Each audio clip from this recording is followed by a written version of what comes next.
Hi everyone! So as you know, April is Autism Awareness Month, and that just recently passed. And so many Americans are always saying we need to promote autism awareness. However, a lot of people are aware that autism exists and there's not really acceptance.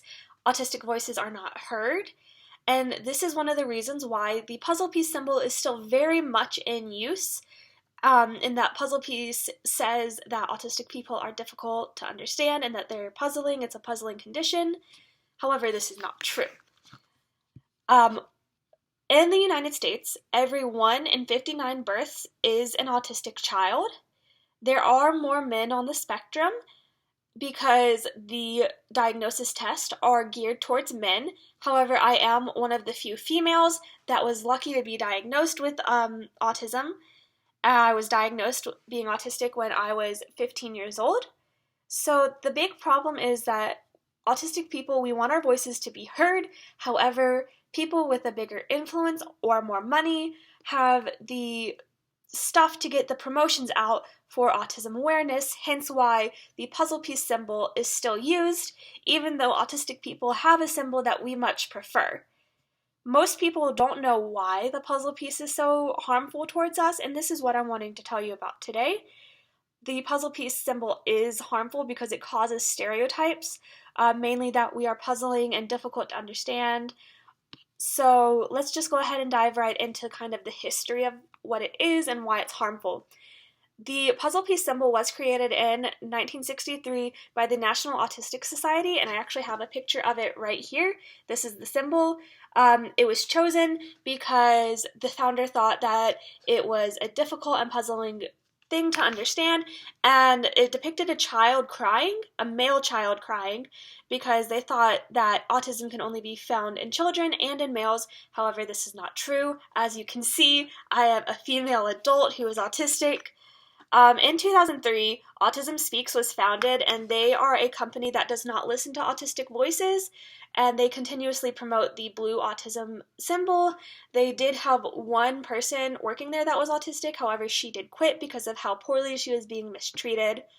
They chose the color blue because they wanted to promote that autism can only be found in boys.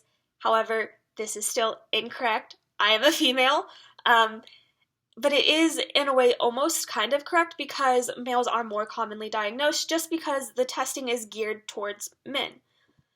I want to talk about, though, the fact that I am not a puzzle piece that needs to be solved. There is no missing part of me. My daily life is not going to affect yours. I just have some confusing things that happen to me daily because I don't understand social cues. But I am adapting to my surroundings all the time. I do this thing called masking where I tend to mimic each other. I will mimic my classmates so that I can kind of fit in. I still have feelings. I have a wonderful life. I'm going to college. I have my license. I can get a job. So I don't want people to think of me as a puzzling condition. I don't want people to think that I am a setback.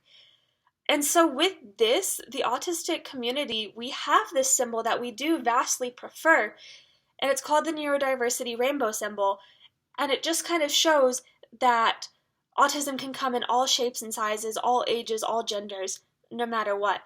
So to put an end to the puzzle piece symbol, we should be using this rainbow infinity loop because it promotes awareness and acceptance. So what is neurodiversity? A simple explanation would be that autism and mental health can come in all shapes and sizes.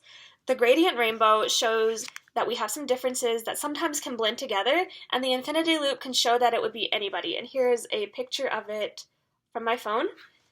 The neurodiversity symbol was created in the 1990s by Judy Singer. She is an autistic advocate who wanted to shift media's views on autism to promote something more positive, which is that it can be anybody and that we are as human as everybody else and that we're not something difficult.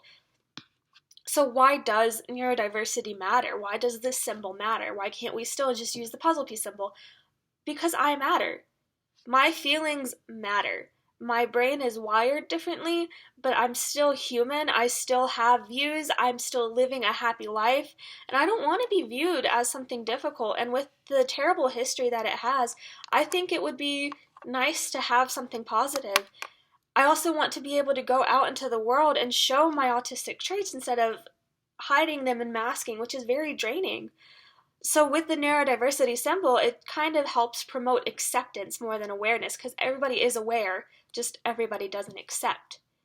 Harmful stereotypes, they affect everybody. So I hope that my speech was able to help you understand why the autism puzzle piece is symbol, and it's being used by people that don't listen to autistic voices. With us becoming more aware of what we should do and what we should use, we should hopefully be able to put an end to the puzzle piece symbol, and we should actually start to let people, autistic people, be the people that they need to be or want to be. So thank you guys.